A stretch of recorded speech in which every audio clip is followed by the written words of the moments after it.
وأن هذا صراطي مستقيما فاتبعوه ولا تتبعوا السبل فتفرق بكم عن سبيله ذلكم وصاكم به لعلكم تتقون. إن الحمد لله نحمده تعالى ونستعينه ونستغفره ونستهديه ونعوذ بالله من شرور أنفسنا ومن سيئات أعمالنا، من يهده الله فلا مضل له ومن يضلل فلا هادي له، وأشهد أن لا إله إلا الله وحده لا شريك له، وأشهد أن محمدا عبده ورسوله. اللهم صل وسلم وزد وبارك على سيدنا محمد وعلى آله وصحبه أجمعين. أما بعد، فإن أصدق الكلام كتاب الله،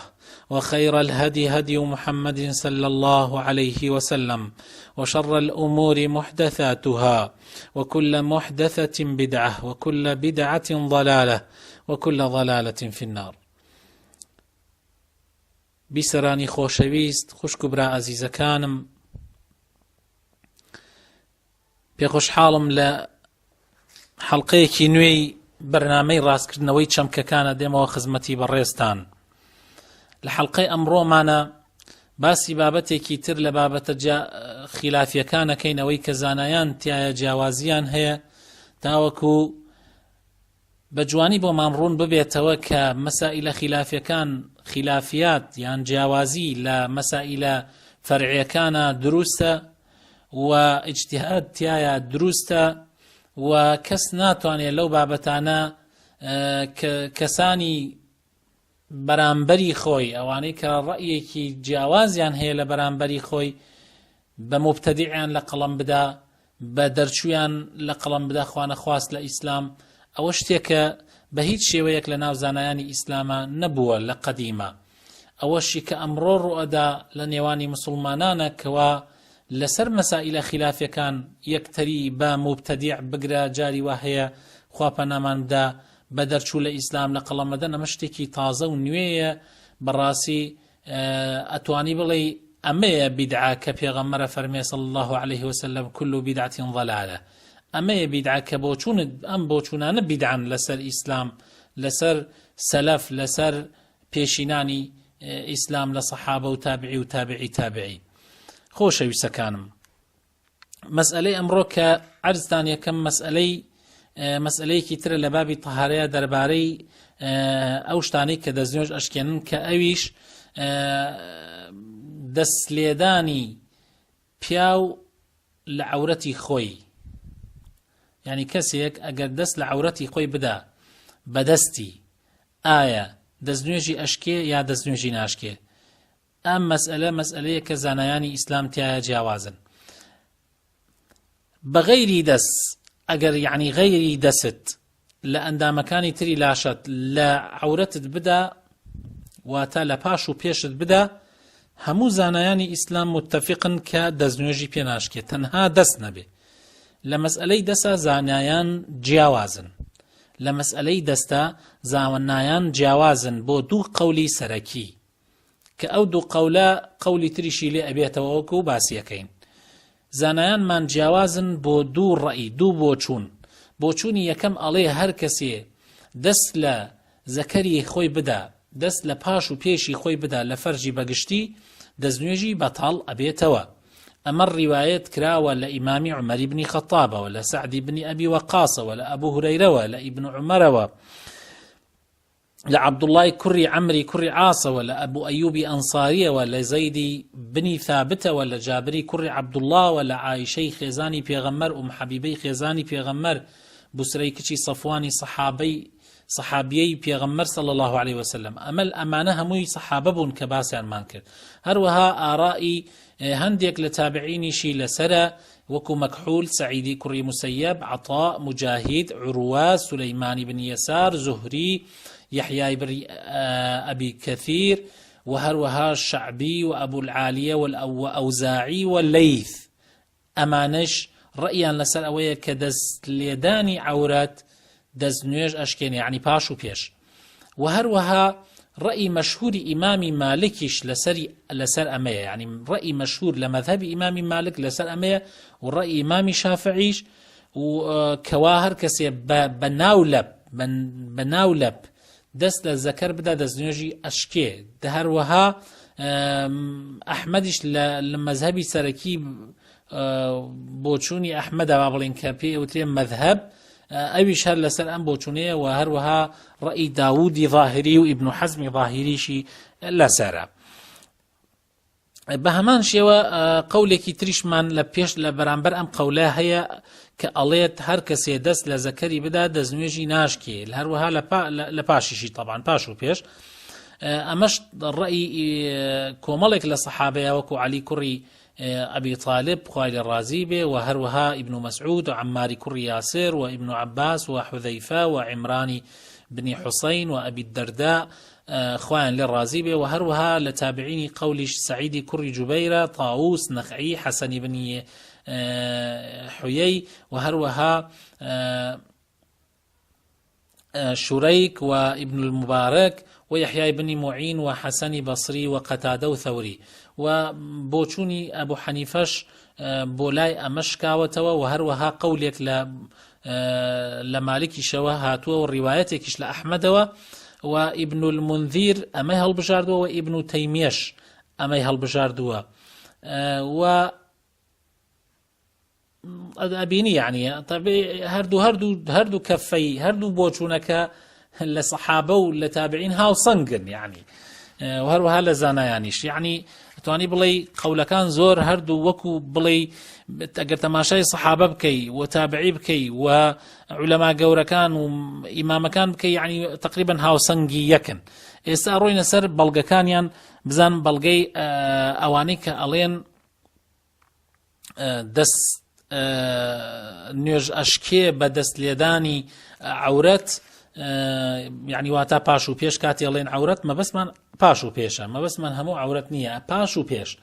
يعني واتا زەکەر و کۆم يعني بە معنایە وازحتر. بەڵگەی ئەوانەی کە ئەڵێن دەستنوێژی پێ ئەشکێت چەند حەدیثێکە و حەزەکەم عەرزانی بکەم بۆ ئەوەی بە جوانی حاڵی ببین لە بەڵگەی هەردوو لا حديثي بسري كري صفوان عمدية للاي أواني كألين دزنجك أشكي بدس بيوداني باشو بيش حديثي بسري كتشي صفوان أنها سمعت الرسول صلى الله عليه وسلم يقول من مس ذكره فليتوضأ هركس يدسي لذكري خويدا بعد دزنج بقريتوا هروها حديثي كتري حبيبة هي هلم بارو رضاي خوي لبي كوا پیغمبر صلى الله عليه وسلم فرمويتي من مس فرجه فليتوضأ هركس دسي لفرج دا ليرة ديارة فرج ذكر وغير ذكريش أقريتوا ونيرو ميش أقريتوا يعني بياو آفرتش أقريتوا أفرمي بعد دزنج بقريتوا وهروها حديثي كتريش حديث أبو هريرة هي لم باروك بيغمر صلى الله عليه وسلم فرميتي إذا أفضى أحدكم بيده إلى ذكره ليس بينهما شيء فليتوضأ وضوءه للصلاة هركس يكتلئوا دستي دستي بالبو ذكري دايل ذكري أجرشتك لبين نبو يعني برويك بارشيك شتيك أو بعد دزنيش بقري وكو چون بونيوش دزنيش أقريتوا و طبعا ألين هروها أمان رأيا شوية ألين دست لداني ذكر أبيت يعني أقرب الشهوات وبتايبتي أبيت معي أويكوا مذي درشيت فرقيني وكوا فرج بدال فرج يعني وكوا عورت بدال عورت يعني دست لعورت دان أبيت معي أويكوا مذي لجاني إنسان درشيت وكو شون فرج بدال فرج كوابو أبي دزنيش بقريتوا هروها وتيانا ذكري إنسان لقل لا شو عندما كان تري إنسان جیاوازە بۆی هەندی ئەحکام هەیە دەربارەی ئیسا مەسەن تۆ ئەگەر دەستت دا لە شوێنێکی تر جگەل لە زەکەر جگەل لە عەورەت لە پاش و پێش حکومەکەی جیاوازە لەبەرەوە چونکە ذەکەر يعني پاش و پێشی ئینسان ئەحکامی تایبەتی خۆی هەیە بۆ نمونە خوا يعني ئەگەر ئینسان جماع بکات بە ذەکەری غسل لەسەری واجبە بێ ئەگەر ئینسان خوانەخواست یعنی بەذەکەری لە شوێنی حرامە یعنی جوود ببێ لەگەڵ ڕێگایەکی حرام حەدی شەرعی لەسەر جێبەجێ ئەبێ یعنی وتیانە ئەحکامی تایبەتی خۆی هەیە بۆیە ذەکەر لەگەڵ ئەندامەکانی تری ئینسانە جیاوازە. مقابلی ئەمان ئەوانەی کە ئەڵێن دەستنوێژ لە دەست پێوەدانی زەکەر یعنی دەستنوێژ بەتاڵ نابێتەوە واتە دەستنوێژ ناشکێ و پێویست بە دەستنوێژ ناکە دەستنوێژگرتنەوە ناکە هەندێک وەکو بڵێ ڕەدی ئەمانە دەنەوە بە بڕێک بەڵگە بە بڕێک یعنی ڕەدی بەڵگەکانی ئەمانە دەنەوە بەم شێوازە ئەڵێن حەدیثەکەی بوسرە لە ڕێگای مەڕوانی کوڕی حەکەمەوە هاتووە و ئەویش لە زمانی خۆیان حەدیثی منکەری زۆر وتووە بۆیە هەندێک لە زانایان وەکو عروە حەدیثی لێ وەرنەگرتووە. ڕەبیعەی شێخی مالک ئەڵێ معقول نییە ئەم بابەتە گرنگە کە یەکێکە لە بابەتە گرنگەکانی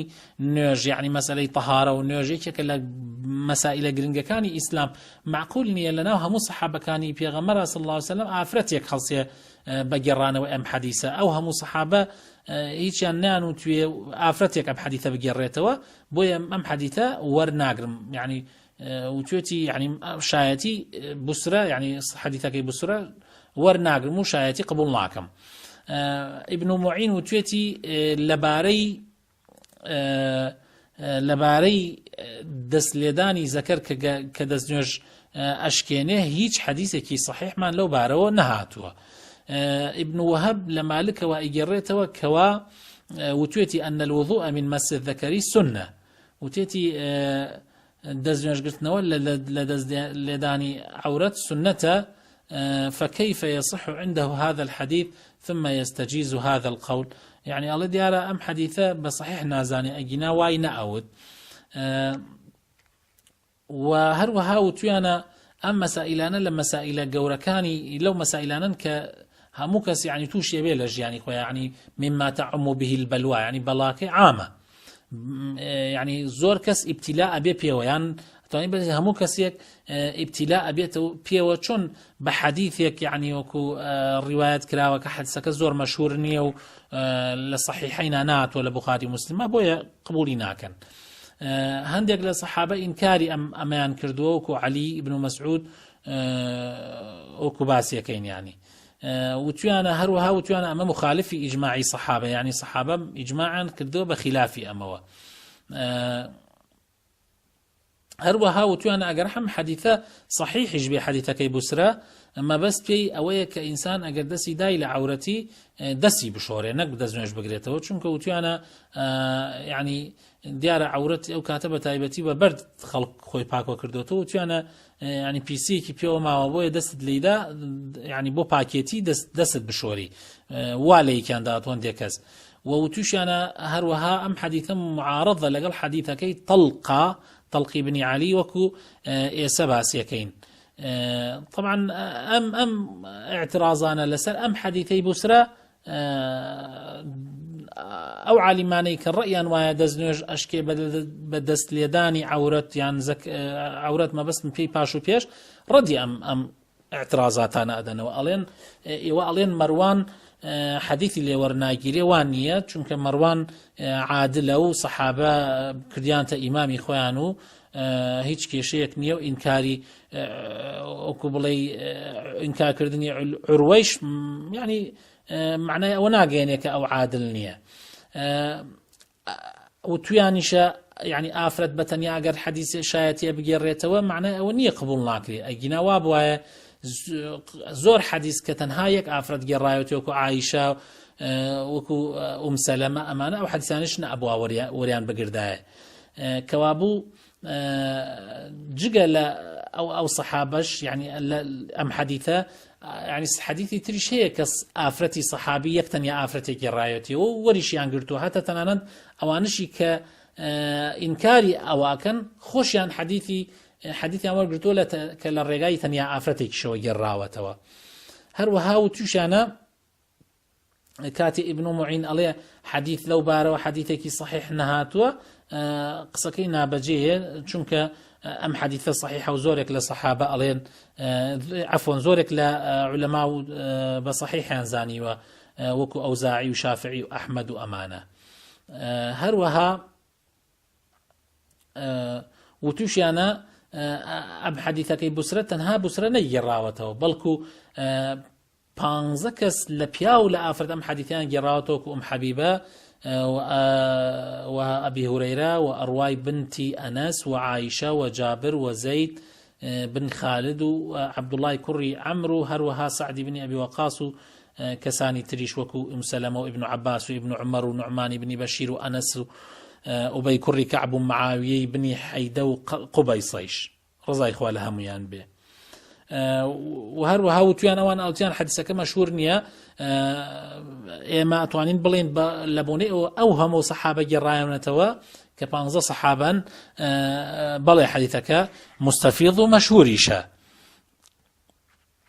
هروها وتيانا كاتيك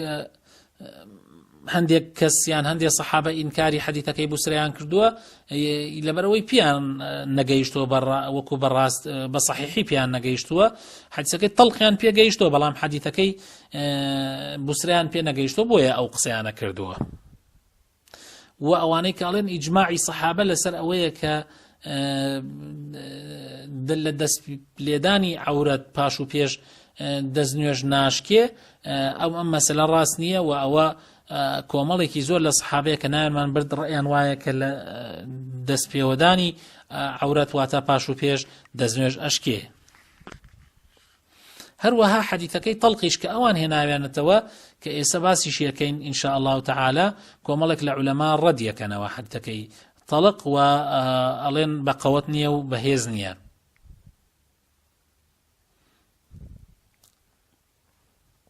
ئەوانەی کە ڕەیان وایە کە دەستنوێژ ناشکێ لە دەست پێوەدانی عەورەت واتە پاش و پێش بەڵگەکانیان ئەمانن کە عەرزتان یەکەم حەدیثەکەی طلق بن علي كأفرمي قدمنا على النبي صلى الله عليه وسلم أما طبعا عمدي قول كان لسر أم حديثة دا مزراوة عليه هاتين بلاي بيغمري خواه صلى الله عليه وسلم كابرايك وكو بدوي بو وكو بيابان نشين بو وتي أي بيغمري خواه ما ترى في مس الرجل ذكره بعد ما يتوضأ وتي أي بيغمري خواه رأيت شونك اگر كسيك دسي دالة ذكري باش أو يدزنوجي قلت يعني رأيت شيء لسري آية دزنوج بقريت ويانا بيغمر صلى الله عليه وسلم فرمي هل هو إلا بضعة إلا مضغة منه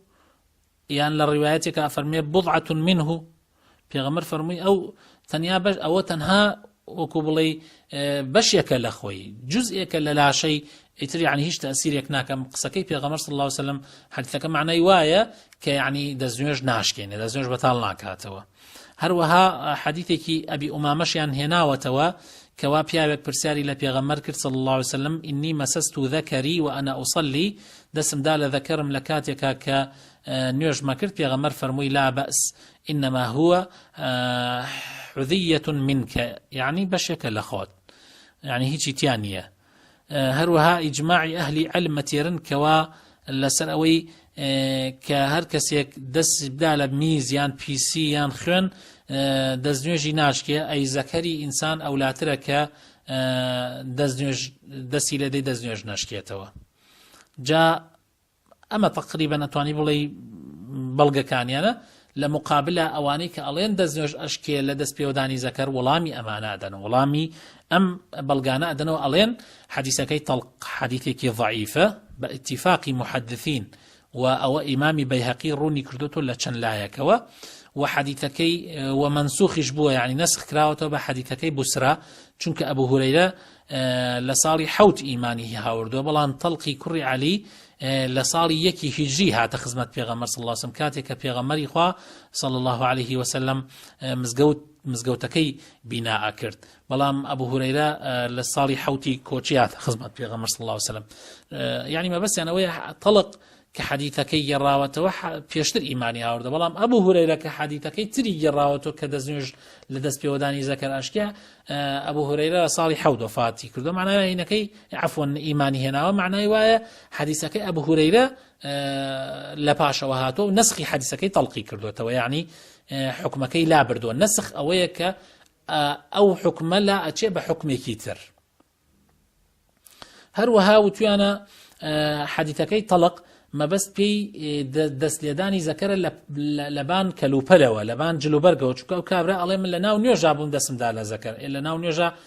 طبعا لەبانی کەلپەلەکەیەوە دەسیداوە لە چونکە کەلپەل لەبەریا بووە و هەروەها وتویانە حەدیثەکەی بوسرە زۆرترین زانایان زیان زۆرترین سەحابە و تابعین و ئەمانە ڕیوایەتیان کردووە وەکو حەدیثەکەی تەڵق نییە و هەروەها وتویانە حەدیثەکەی بوسرە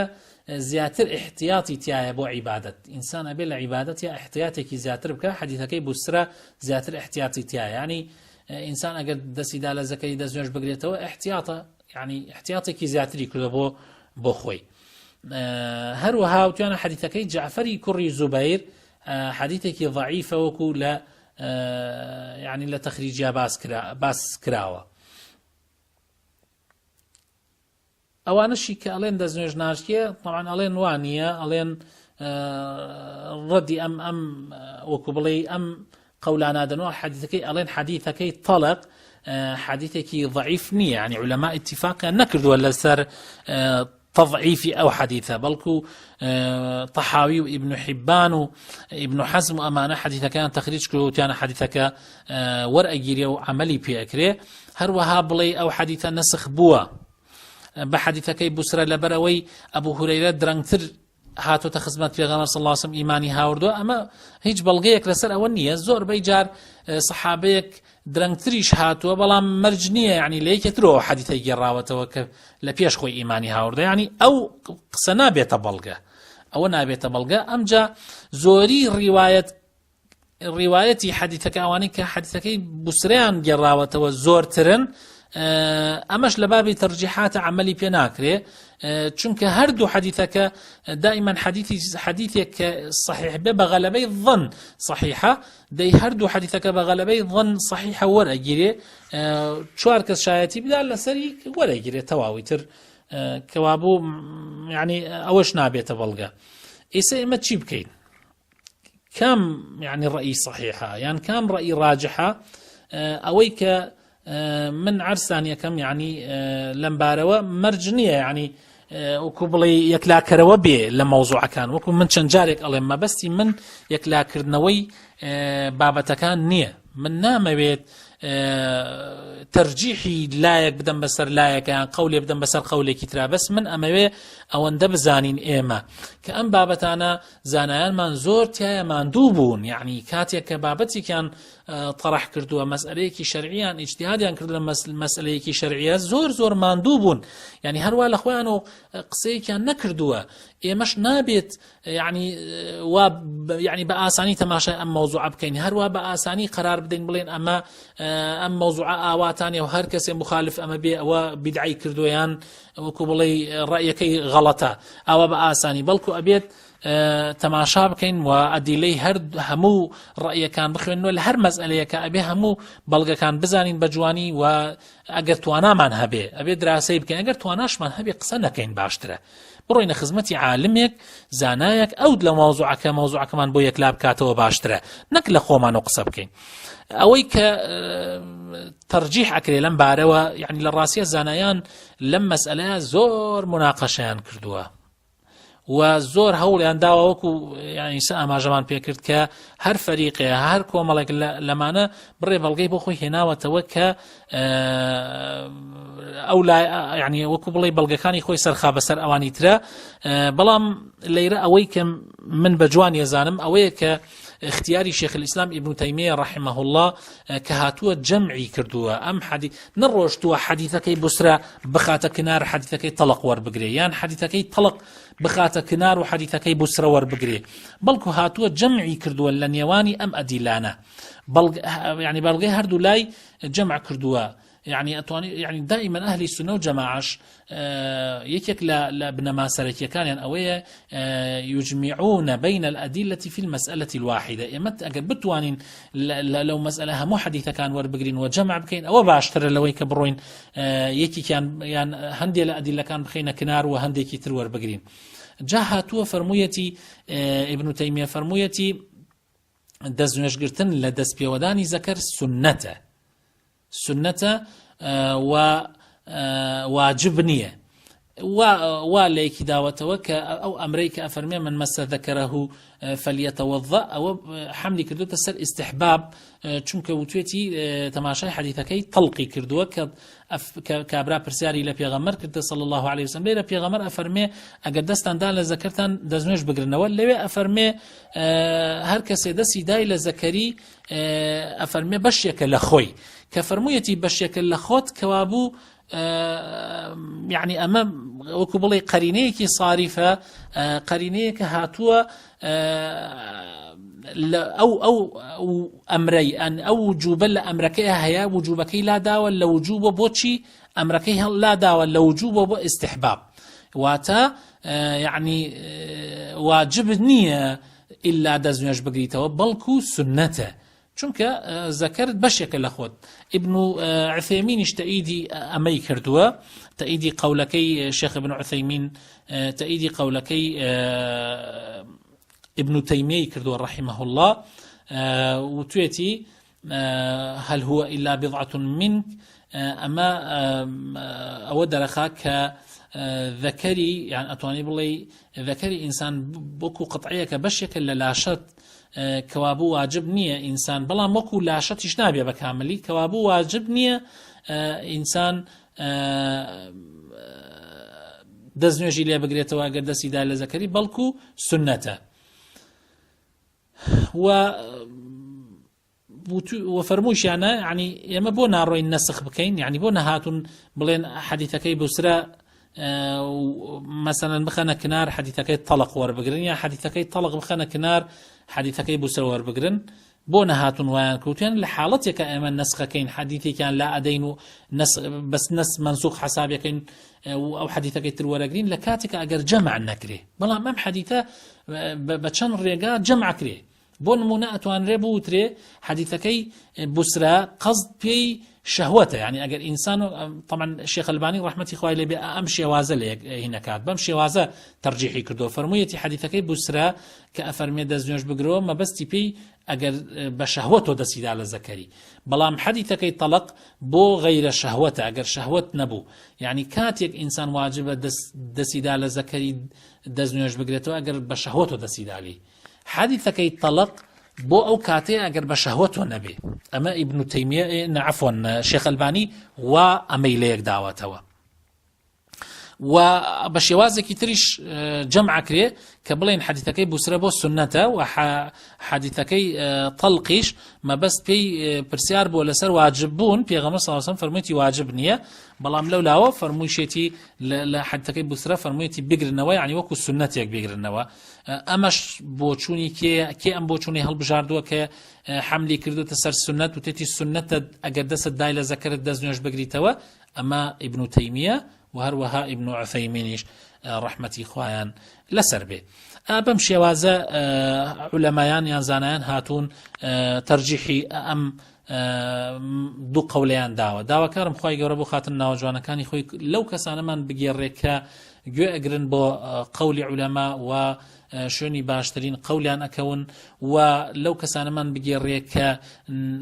قسەکانمان یان بۆچوونەکانمان ناکەین بە فیتنە لە نێوانی موسڵمانانە یا ڕەبی خوایە بۆ خاتر ناوەجوانەکانی خۆت بۆ خاتر ئیسمی عەظەمی خۆت لەو کەسانەمان بگێڕی کە بە ڕاستەقینەیی شوێنی ڕێبازی ئیسلامەکەون کە لە ڕێبازە ڕاستەقینەکە لا نادەن یا ڕەبی خوایە ئیسلاحی حاڵمان بکەی یا ڕەبی خوایە بۆ خاتر ناوەجوانەکانی خۆت کوردستان لە هەموو بەڵاو مصیبەتێک لە هەموو فیتنە و ئاژاوەیەک بپارێزی آمين آمين سبحان ربك رب العزة عما يصفون وسلام على المرسلين والحمد لله رب العالمين